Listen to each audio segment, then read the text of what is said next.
तारुफ रोग बन जाए तो उसको भूलना बेहतर। अरे परिचय हुआ किसी से, आपकी भाषा में इंट्रो हुआ, यही बोलते हो ना आप लोग, इंट्रो हो गया, इंट्रो हुआ, दोस्ती हुई, बाद में लगा रहे यार ये तो ऊट पटांग आदमी है या ऊट पटांग लड़की है, छोड़ो फिर, ऐसा क्या लोड लेना है। तारुफ रोग बन जाए तो उसको भूलना बेहतर, ताल्लुक बोझ बन जाए तो उसको तोड़ना अच्छा, वो अफसाना जिसे अंजाम तक लाना ना हो मुमकिन, उसे एक खूबसूरत मोड़ देकर छोड़ना अच्छा। बस करना यह है कि खूबसूरत मोड़ देकर छोड़ना है, हाथ में तेजाब की बोतल लेके नहीं। और आज की पीढ़ी का ये समझना बहुत जरूरी है कि छोड़ना भी अच्छे तरीके से हो सकता है। तो मैं उस बात पर आऊं उससे पहले थोड़ा संक्षेप में समझा दूं। मुझसे कुछ बच्चों ने पूछा इस बीच में कि जितना आसानी से आप बोल रहे हैं, क्या सच में इतना आसान होता है? कैसे छोड़ें उन चीजों को जो मन पर हावी है, उन इमोशंस के टर्मोइल को, उन इमोशंस की इंटेंसिटी को कैसे मैनेज करें? क्या सच में इतना आसान होता है? आसान तो नहीं होता है। मेरी उम्र में आसान है, आपकी उम्र में आसान नहीं होता है। मेरी उम्र में क्यों आसान है? क्योंकि ये सारा खेल हार्मोन्स का है, ये सारा खेल केमिस्ट्री का है। हम सब दरअसल बहुत सारे केमिकल्स, जिनमें से कुछ का नाम हार्मोन्स है, उन केमिकल्स और हार्मोन्स के बहुत सारे इंटरेक्शंस के रिजल्ट हैं। इसलिए जब कोई बच्चा जैसे छोटे बच्चे हमेशा उछलते रहते हैं, पेरेंट्स थके रहते हैं, ये इन सभी केमिस्ट्री का परिणाम है, शौक का मामला नहीं है।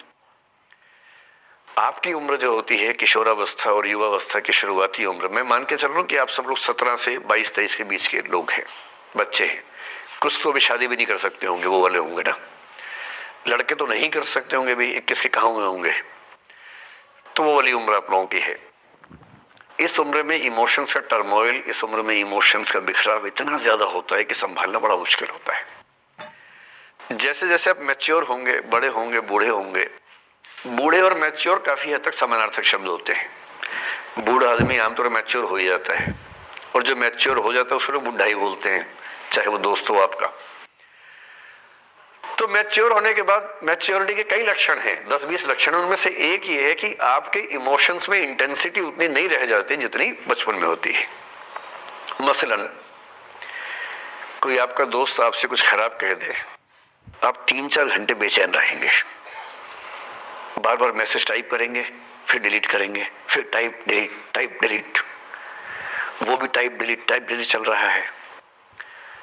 एक दिन हो गया बात हुए, ना वो पढ़ पा रहे हैं ना आप पढ़ पा रहे हैं, बेचैनी चरम पे है। अब इतना ही मामला है, नाक का सवाल है कि पहले कौन झुकेगा। सारे संबंधों में स्तर इसी बात से तय होता है कि पहले कौन झुकेगा, और जो एक आध बार झुक गया वो जिंदगी भर झुकता है उसके बाद। इससे लोग शुरू में बहुत केयरफुल होते हैं कि झुकना नहीं है। 3-4 ज्ञानी पीछे बैठे ही होते हैं कि नहीं झुकना नहीं है, वो झुकेगा, वो झुकेगी, तू क्यों झुकेगा। इन ज्ञानियों से बचना बहुत जरूरी है, जिंदगी जहर बना देंगे आपकी। अब दोनों ईगो फाइट कर रहे हैं कि पंजा किसका गिरेगा, इस पे फाइट चल रही है। 2 दिन हो गए, 3 दिन हो गए, उसके बाद एक आध आदमी पिघल जाता है, उसको लगता है भाड़ में जाए यार, बात नहीं हो पा रही, तुम ईगो कर रहे हो।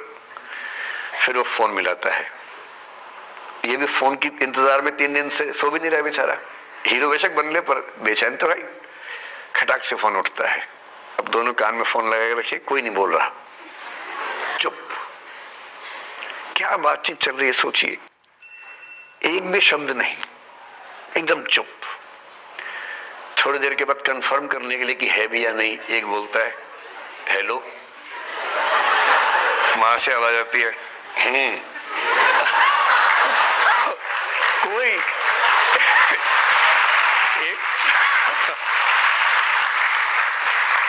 मैं थोड़ा ऐसी जोकर टाइप की बात करता हूँ, मुझे मोटिवेशनल स्पीकर ना समझे आप लोग, मैं ऐसी हंसी मजाक ही करना आता है मुझे, वही मैं करता हूँ। लेकिन इससे आप ये ना सोचिए कि मुझे पढ़ाना नहीं आता, मैं पढ़ा भी लेता हूँ इसके लिए मुझे वो भी आता है, लेकिन अभी क्योंकि आप बच्चे छोटे हैं तो मैं आपके साथ वैसी बात ही कर रहा हूँ। अब ये सब चल रहा है। अब इसमें अगर कोई एक व्यक्ति झुक गया, बात आगे हो गई तो हो गई, वरना कई रिश्ते ऐसे भी होते हैं जो इसी बिंदु पे खत्म हो जाते हैं कि तेरा भाई नहीं झुकेगा, भाभी झुकेगी, और उधर जीजू झुकेंगे, दीदी नहीं झुकेगी। जीजू झुकेंगे, दीदी क्यों झुकेगी?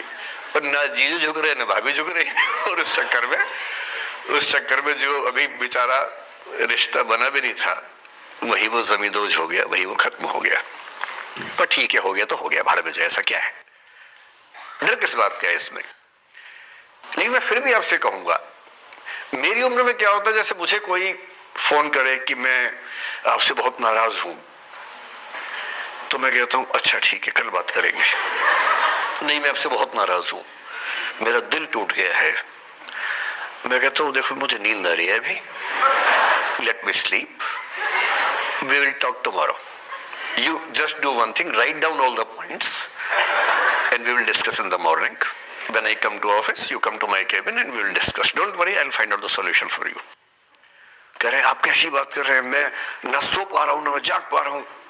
तो मैंने कहा दैट इज योर प्रॉब्लम। मैं तो सो भी रहा हूँ जाके, ये तो कोई दिक्कत नहीं हुई भाई।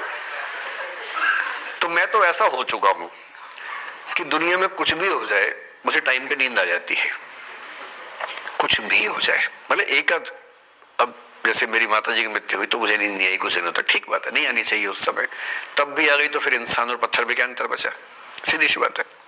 But keeping aside those rare instances, कोई कुछ भी कर ले, हमें तो बढ़िया नींद आती है।